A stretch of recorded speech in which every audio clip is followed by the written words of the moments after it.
Welcome back, ladies and gentlemen, to Ceylon Graphite's channel. Joining us, as always, the Chief Executive Officer, Donald Baxter. Welcome back, sir. Thank you, sir. It's always a pleasure to be here. I always enjoy your introductions. And I always appreciate the knowledge that you have to share here, because I want to dive a little bit differently today, because we've kind of talked about some of your projects, but I don't think people are maybe as pressed to understand, say, something like graphite over, say, lithium. And you guys primarily being a graphite explorer, what can you kind of tell us about the economics, first and foremost, of the commodity itself? Like, what's kind of driving these pressures, these price hikes and stuff like that? Well, first of all, I will say, graphite has been the most overlooked supply critical material in a battery since the start, because it's called lithium-ion battery. Lithium got all the attention early on.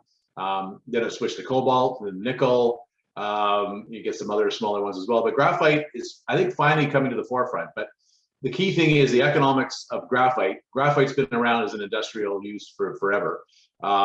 These new uses and the green technologies are just starting to grow. So in the case of flake graphite, it's always been, people have been always difficult to understand the pricing, because it's usually been based on flake size, large, medium, fine, and the carbon content. So is it 91 carbon? Is it 87 carbon or 97 carbon? What is it? So there's always a basket price to go to, and it's not a traded commodity. So it's hard for people to understand that.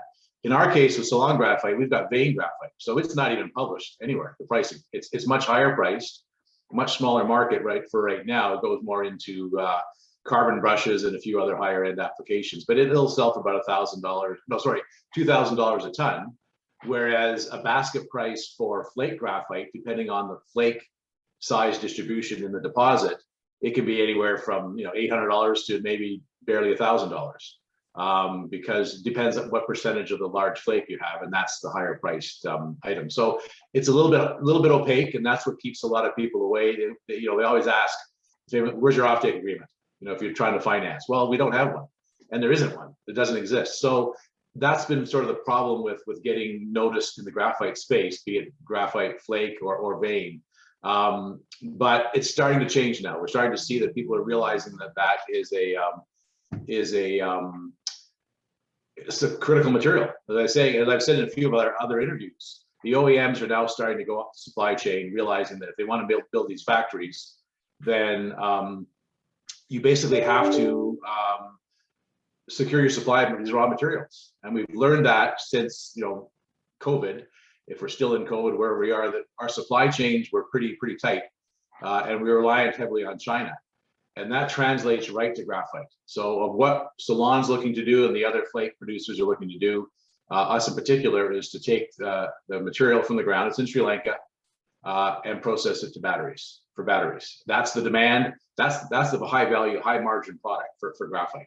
The other products are not as high priced. You'll sell for, I don't know, it's been a while since I looked at the flake prices, but it's, it could be, $900 a ton for a certain size flake, whereas vein sells for $1,000 a ton. Sorry, I keep saying $2,000 a ton. So again, I don't know if that's a little bit all over the map there a little bit, but it's just it hopefully sheds a bit of light on why people have trouble understanding graphite pricing.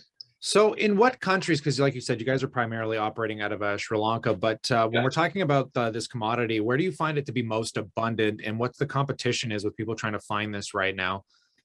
Well, it's first of all, there was a while where people weren't looking for it. So it is fairly abundant.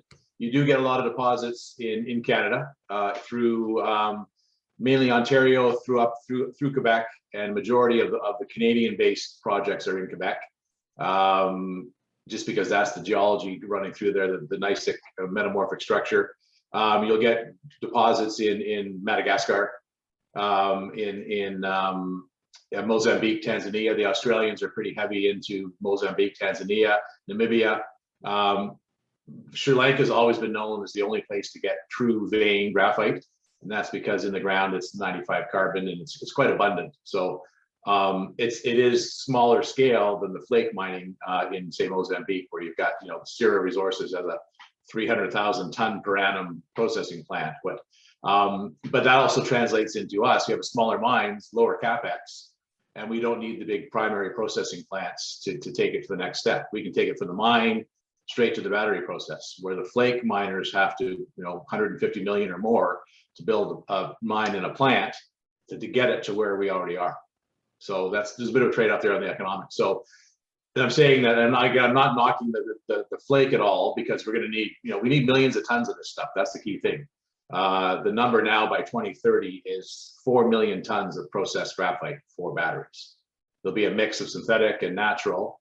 Natural will probably be about 90%, no, maybe 75, 80% of that, because the synthetic graphite that's used now, it comes from petroleum coke. So we're trying to get off fossil fuels and whatnot. So it seems a bit counterintuitive to use a fossil fuel as your base for making your battery. And it's a very energy intensive process to make synthetic. We're going to need every bit we can get. That's the thing. We need all these materials. People are realizing that, holy crap, there's a tsunami of demand coming for all of these critical materials. On that note, I mean, that's the insight that I wanted to lead into here, kind of heading into 2022, like you're saying, of the supply and demand, what people are expecting kind of heading toward 2030. Do you think we're even going to be able to meet the demand? I mean, some of the largest lithium producers in China are stating that we'll be in supply shortages by 2025. I mean, you look at Tesla's demand, their cars are now selling out until 2023, and we still haven't even got the whole EV plane kind of coming across the board yet for another few years while they kind of ramp up those productions. I mean, how do you see this kind of panning out in the runway for the next few years? And do you think that that there's enough competition coming into play, enough explorers to kind of meet that demand? Or do you think we're going to hit a huge supply crunch and things are going to get crazier than they are now? I can almost say all of the above. I don't know. It's kind of, because I think the OEMs are just waking up to this fact now. COVID was the catalyst for that. I've been saying it for years. There's a few out there that have been saying it for years. Companies like Benchmark Mineral Intelligence have been pushing this for quite some time. So yeah, absolutely, there's going to be a push for this. You can't just snap your fingers and build a mine. It takes time to permit and get through that whole process. But I think if the OEMs step up and start helping us to help them, then it's help us. You get a mention, you get a letter of intent for supply, makes it easier to finance, that kind of stuff. So I think we're starting to see that open up a little bit.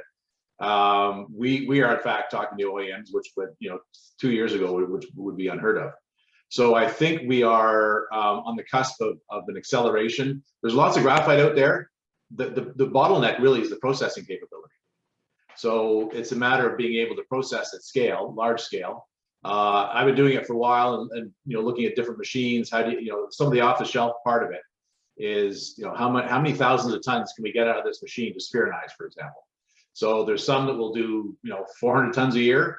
There's some that will do 3,500 tons a year. So we got to zero in on the ones that get us the most production, and we can expand these plants, build them at the point where we need to make 50, 100,000 tons and go more and more. So same with us building our mines. We have ultimately 10, 20, 30 mines. That's going to be the graphite's in the ground. We can get it out fairly cheaply.